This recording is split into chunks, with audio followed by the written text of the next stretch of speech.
ಈಗ ರಾಜ್ಯದ ಸಂಕ್ಷಿಪ್ತ ಸುದ್ದಿಯ ಕ್ವಿಕ್ ರೌಂಡ್ ಅಪ್. ಶಿವಮೊಗ್ಗ ಜಿಲ್ಲೆ ಹೊಸನಗರ ತಾಲೂಕಿನ ಬೆಳ್ಳೂರು ಗ್ರಾಮದ ಸಮೀಪ ಆಕಸ್ಮಿಕ ಬೆಂಕಿಯಿಂದಾಗಿ ಬೆನ್ಸ್ ಕಾರು ರಸ್ತೆಯಲ್ಲೇ ಹೊತ್ತಿ ಉರಿದಿದೆ. ಶಿವಮೊಗ್ಗ ನಗರದ ಮುರಳಿ ಎಂಬುವರಿಗೆ ಸೇರಿದ ಕಾರು ಇದಾಗಿದ್ದು, ಕುಳಿಗುಳಿ ಶಂಕರ ದೇಗುಲದಿಂದ ಹಿಂದಿರುಗುವಾಗ ಘಟನೆ ನಡೆದಿದೆ.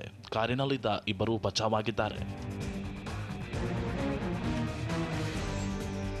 ಬೆಂಗಳೂರು ಉತ್ತರ ತಾಲೂಕಿನ ನಗರೂರು ಗ್ರಾಮದಲ್ಲಿ ಹಾಡಹಗಲೇ ಮನೆಗೆ ನುಗ್ಗಿ ಮಾರಕಾಸ್ತ್ರ ತೋರಿಸಿ ದರೋಡೆ ಮಾಡಲಾಗಿದೆ. ಈಶ್ವರಯ್ಯ ಅನ್ನೋರ ಮನೆಯಲ್ಲಿ ಇಬ್ಬರು ಮಹಿಳೆಯರು ವೃದ್ಧನನ್ನ ಬೆದರಿಸಿ ಕೃತ್ಯ ಎಸಗಿದ್ದಾರೆ. 200 ಗ್ರಾಂ ಚಿನ್ನಾಭರಣ, 1.5 ಲಕ್ಷ ನಗದು ದರೋಡೆ ಮಾಡಿ ಐವರು ಎಸ್ಕೇಪ್ ಆಗಿದ್ದಾರೆ.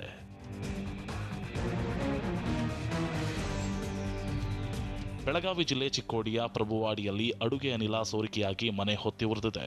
ದಿಲೀಪ್ ಕದಂ ಎಂಬುವರ ಮನೆಯಲ್ಲಿ ಘಟನೆ ನಡೆದಿದ್ದು, ಅದೃಷ್ಟವಶಾತ್ ಮನೆಯಲ್ಲಿದ್ದ 4 ಪ್ರಾಣಾಪಾಯದಿಂದ ಪಾರಾಗಿದ್ದಾರೆ. ಮಾಹಿತಿ ತಿಳಿದು ಸ್ಥಳಕ್ಕೆ ಬಂದ ಅಗ್ನಿಶಾಮಕ ದಳದ ಸಿಬ್ಬಂದಿ ಬೆಂಕಿಯನ್ನ ನಂದಿಸಿದರು. ಕಲಬುರಗಿ ಜಿಲ್ಲೆ ಅಫ್ಜಲಾಪುರ ತಾಲೂಕಿನ ಹಿರೇಜೇವರ್ಗಿಯ ಶಾಂತಲಿಂಗೇಶ್ವರ ಸಂಸ್ಥಾನ ಮಠದಲ್ಲಿ ಕಳ್ಳತನ ಮಾಡಲಾಗಿದೆ. ಮಠದ ಬೀಗ ಮುರಿದು 110 ಗ್ರಾಂ ಚಿನ್ನ, 30,000 ರೂಪಾಯಿ ಹಣ ಕಳವು ಮಾಡಲಾಗಿದೆ. ಅಫ್ಜಲಾಪುರ ಪೊಲೀಸ್ ಠಾಣಾ ವ್ಯಾಪ್ತಿಯಲ್ಲಿ ಪ್ರಕರಣ ನಡೆದಿದ್ದು, ಆರೋಪಿಗಳ ಪತ್ತೆಗೆ ತನಿಖೆ ನಡೆಸಲಾಗುತ್ತಿದೆ.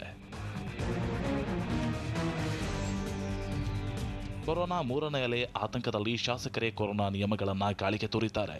ಧಾರವಾಡ ಶಾಸಕ ಅಮೃತ ದೇಸಾಯಿ ಎತ್ತಿನಗಾಡಿ ಏರಿ ಅದ್ಧೂರಿ ಮೆರವಣಿಗೆ ಮಾಡಿದ್ದಾರೆ. ಕೊರೋನಾ ವಾರಿಯರ್ಸ್ಗೆ ಪ್ರಶಂಸನಾ ಪ್ರಮಾಣ ಪತ್ರ ವಿತರಣೆಗೆ ಹೋಗಿದ್ದ ವೇಳೆ ಸಾಮಾಜಿಕ ಅಂತರ ಮರೆತಿದ್ದಾರೆ. ವಿಜಯಪುರ ಜಿಲ್ಲಾ ಉಸ್ತುವಾರಿ ಸಚಿವೆ ಶಶಿಕಲಾ ಜೊಲ್ಲೆಗೆ ಕಾಂಗ್ರೆಸ್ ಕಾರ್ಯಕರ್ತರು ಘೇರಾವ್ ಹಾಕಿ ಕಪ್ಪು ಪಟ್ಟಿ ಪ್ರದರ್ಶಿಸಿದ್ದಾರೆ. ಭ್ರಷ್ಟಾಚಾರ ಆರೋಪವಿರುವವರು ಧ್ವಜಾರೋಹಣ ನಡೆಸಬಾರದೆಂದು ಘೇರಾವ್ ಹಾಕಿದರು. ದಿಢೀರ್ ಬೆಳವಣಿಗೆಯಿಂದ ಕಂಗಾಲಾದ ಪೊಲೀಸರು ಕಾರ್ಯಕರ್ತೆಯರನ್ನ ವಶಕ್ಕೆ ಪಡೆದರು.